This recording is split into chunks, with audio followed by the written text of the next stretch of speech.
Si seulement tu savais comment et ce que tu m'as fait.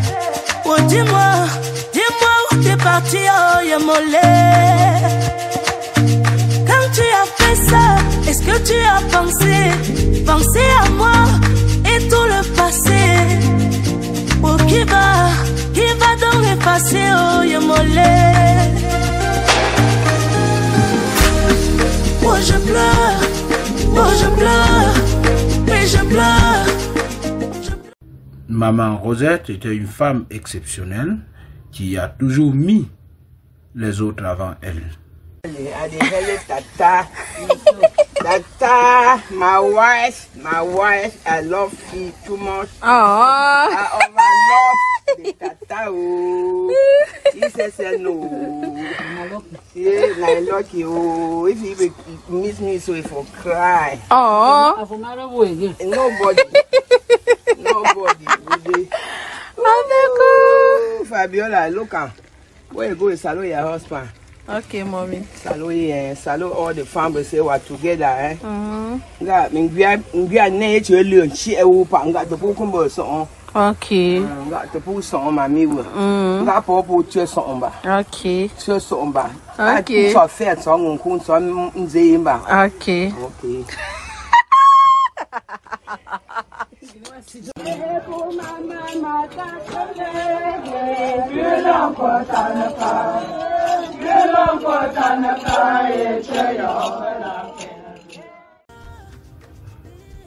Elle avait un cœur d'or et une âme généreuse.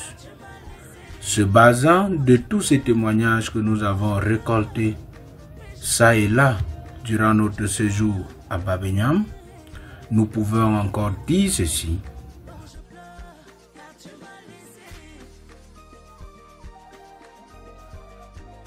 Elle était une source d'inspiration pour tous. Elle a enseigné l'importance de la famille, de la communauté et du service aux autres. C'est grâce à ces mots que nous vous invitons à suivre le culte de l'enterrement de cette maman. Moi je ne sais pas, donc on était ensemble, mais tu m'as caché, Djali, tu m'as fait ça. Moi je pleure, et je pleure. Tu es parti, oh, donc je pleure, car tu m'as laissé. Moi je pleure, et je pleure. Tu es parti, oh, donc je pleure, car tu m'as laissé.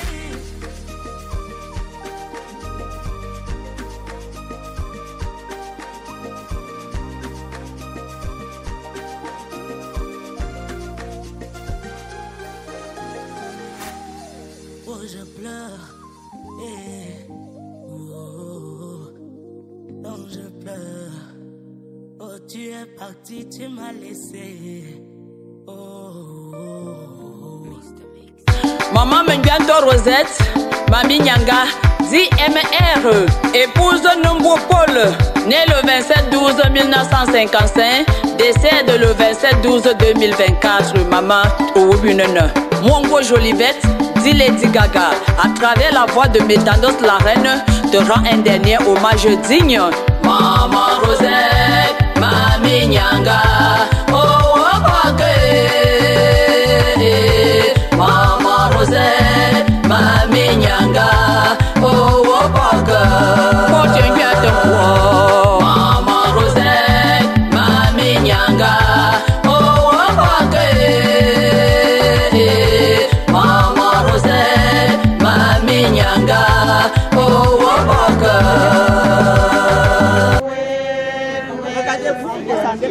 ici, la papa entre la tête. La tête, c'est où? La tête, c'est en bas. Non, en haut.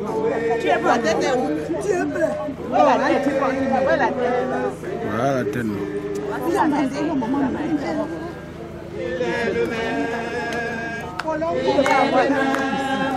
Aujourd'hui, L'office religieux commence. Nous vous prions de bien vouloir vous lever, s'il vous plaît.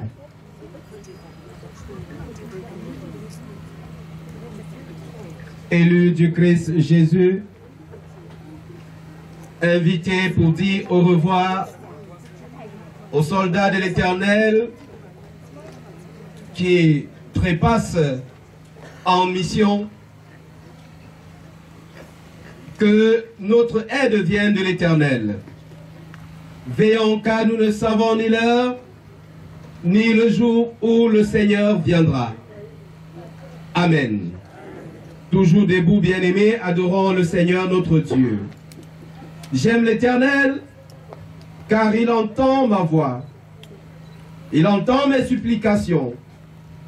Il a penché son oreille vers moi. Et je l'invoquerai toute ma vie.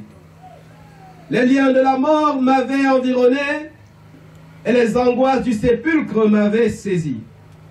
J'étais en proie à la détresse et à la douleur. Mais j'invoquerai le nom de l'Éternel. Ô Éternel, sauve-moi. Sauve mon âme. L'Éternel est miséricordieux et juste. Notre Dieu est plein de compassion. L'Éternel garde les simples. J'étais malheureux et il m'a sauvé. Mon âme retourne à ton repos, car l'Éternel t'a fait du bien. Oui, tu as délivré mon âme de la mort, mes yeux des larmes, mes pieds de la chute. Je marcherai devant l'Éternel sur la terre des vivants. J'avais confiance lorsque je disais, je suis bien malheureux. Je disais dans mon angoisse, tout homme est trompeur.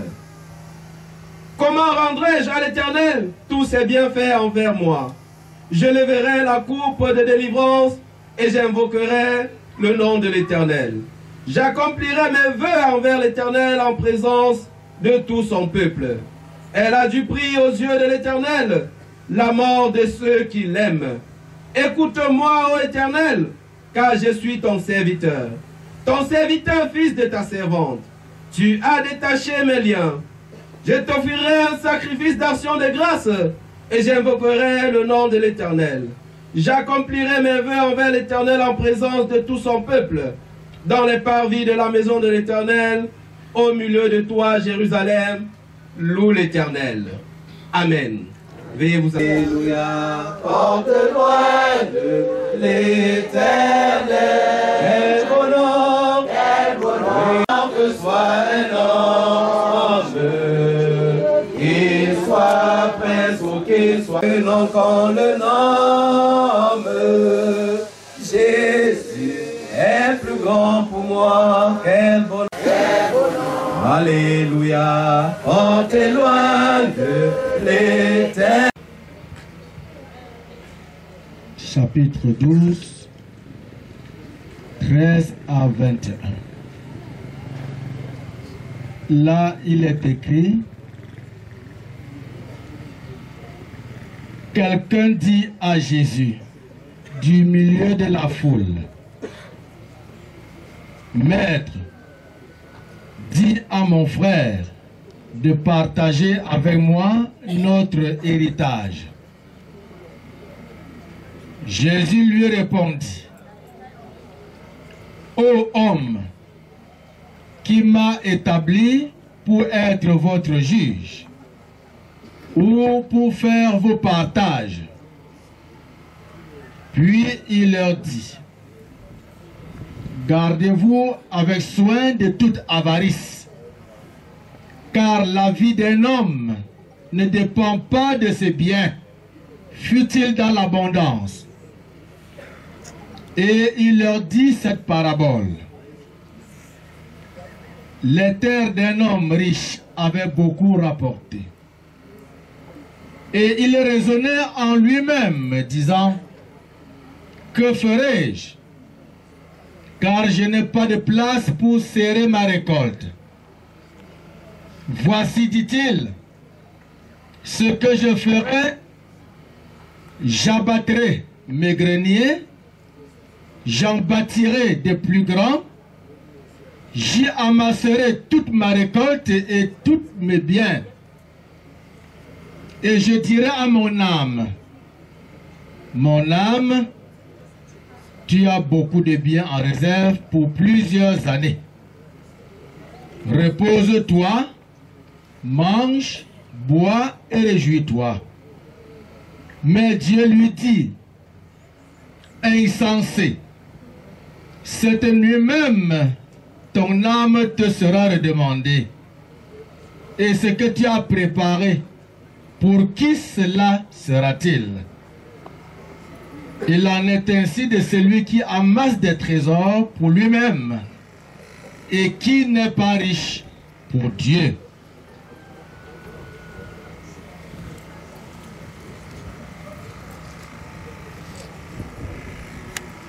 Oui, plus que vaincre par le sang de Jésus, je suis fort, fort. Oui, plus que vaincre par le sang de Jésus, mon sauveur. Bien-aimés dans le Seigneur, l'Église évangélique du Cameroun, paroisse de Bamagnan par ma voix, adresse à la grande famille de Maman Rosette sédulement éprouvée ses sincères condoléances. Alors, frères et sœurs, que dire de ce texte ou de ces textes?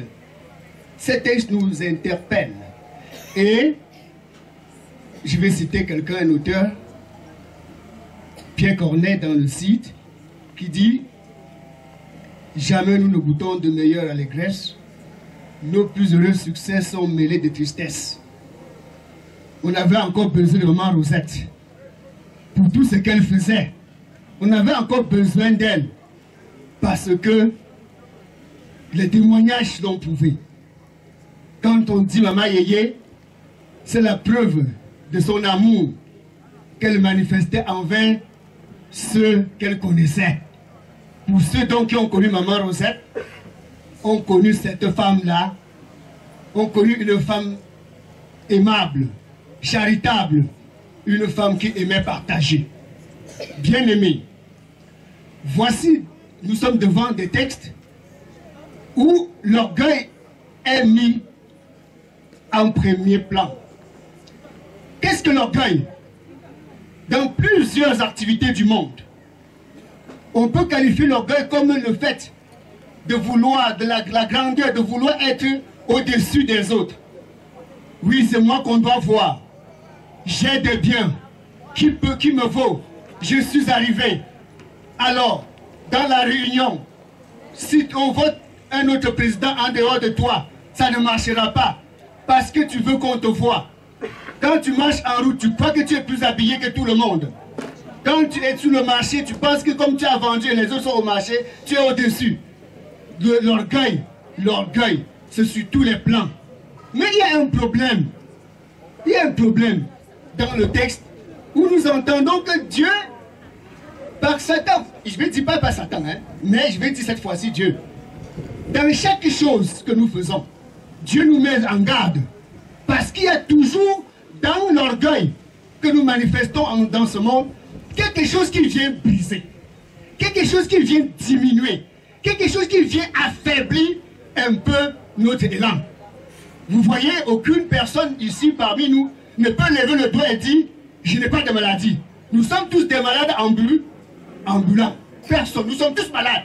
C'est tout simplement parce que notre part de maladie nous permet de marcher. Nous sommes tous des malades. Pourquoi cela Dieu fait ça?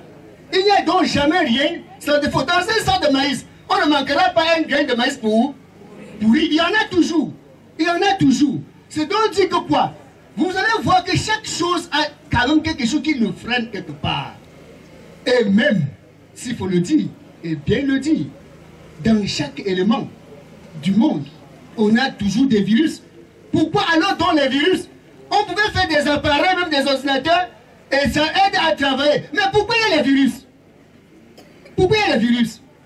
Donc à chaque chose, il y a un peu de petits freins. Alors le texte aussi nous apprend. Parce que tout ce que Dieu fait est bon. Si Dieu ne le faisait pas, certains pouvaient prendre leur orgueil pour pouvoir nous écraser dans ce monde. Il y a des infirmes. Je vous assure, si ces gens-là n'étaient pas infirmes. Un infirme, s'il n'était pas infirme, c'est que le monde s'y peut brûler seul. Un infirme, il peut brûler seul. Mais parce qu'il est infirme, il ne peut plus rien faire. Il y a des gens que l'accident de circulation se produit.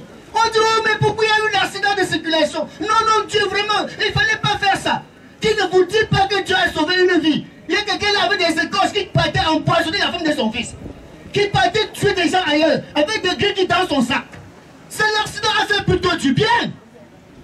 Parce que ça a empêché celui qui allait faire le mal ailleurs. Dieu nous aide. Et même des insectes. Il y a des hiboux, des serpents.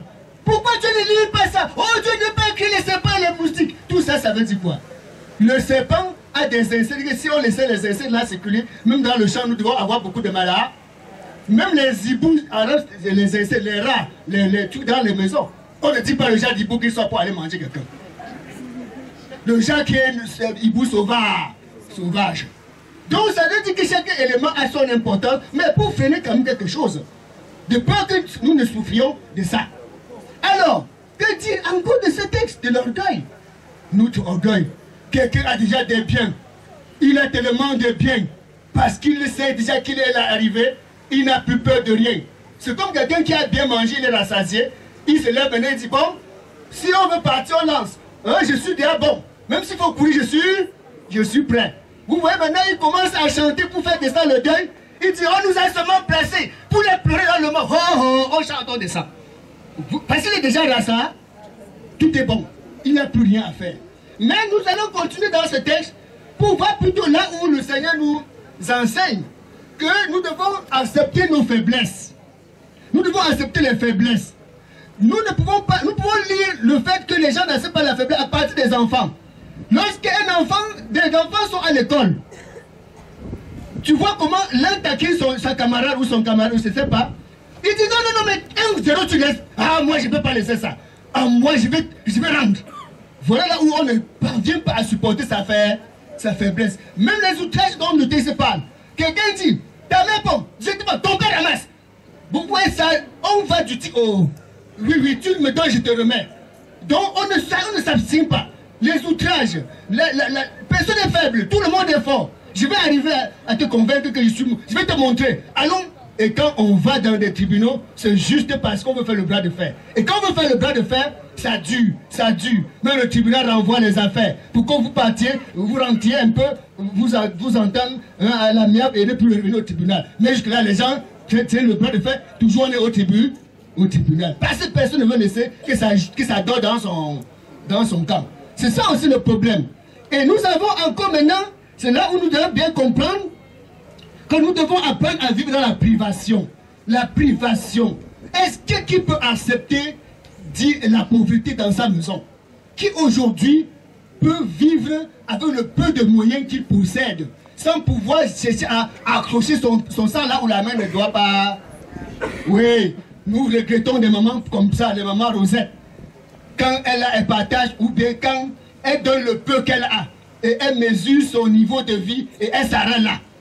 Contrairement à ces femmes d'aujourd'hui que nous connaissons, nous voyons des femmes. Aujourd'hui, une femme dans une réunion a décembre à bénéficier d'une tontine de 700 000 francs. Et de ce quoi? Qu'est-ce qu'elle fait? Elle peut acheter une moto de 450 000 à son show. Ah oui, je vous assure. Et son petit ami dit dehors. Moto de 450 000. Alors que son enfant au lycée a été chassé pour la pension. Le mari, là, il ne connaît pas. Les femmes ont l'argent pour que les femmes ont pris l'argent où? À l'époque, les femmes n'entraient pas dans les tontines. C'est l'homme qui donnait l'argent et elle partait donner à la rio. Elle s'assied au bas, elle tape la bûche, elle colle la bouteille sur la bouteille de l'homme que cac. Où sont les hommes? Les femmes sont devenues plus que des hommes.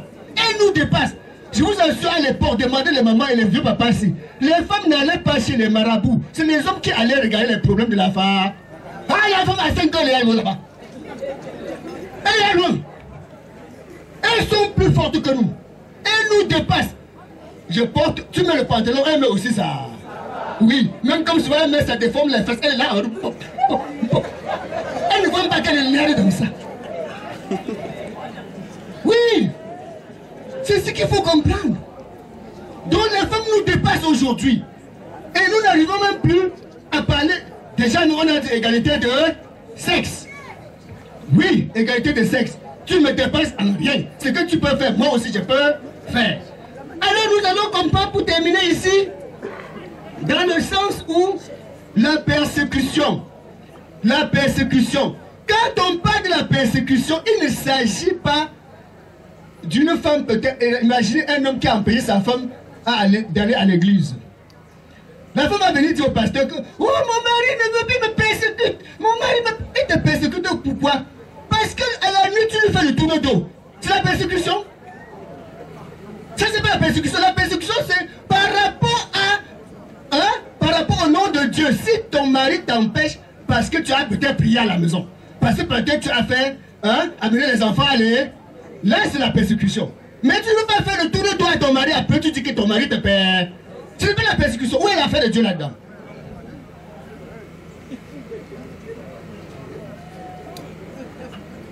C'est pas rapport à Dieu. Frères et sœurs, des moments comme ça, nous ne les voyons plus. Elles sont rares.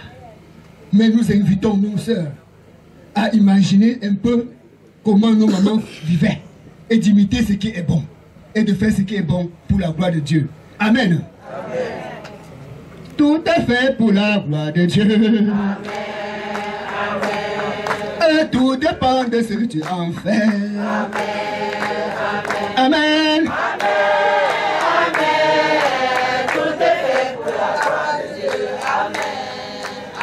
Amen, amen, amen. Venons nous lever s'il vous plaît.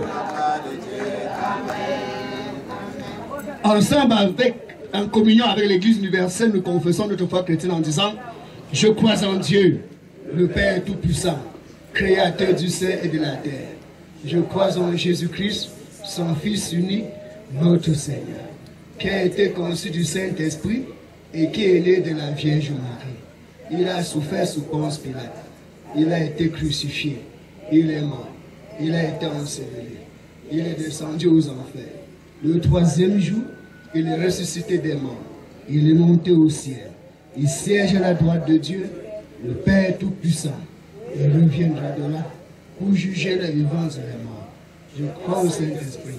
Je crois à la Sainte Église universelle, la communion des saints, la rémission des péchés, la résurrection de la chair et à la vie éternelle. Amen. Veuillez vous asseoir s'il vous plaît. Nous allons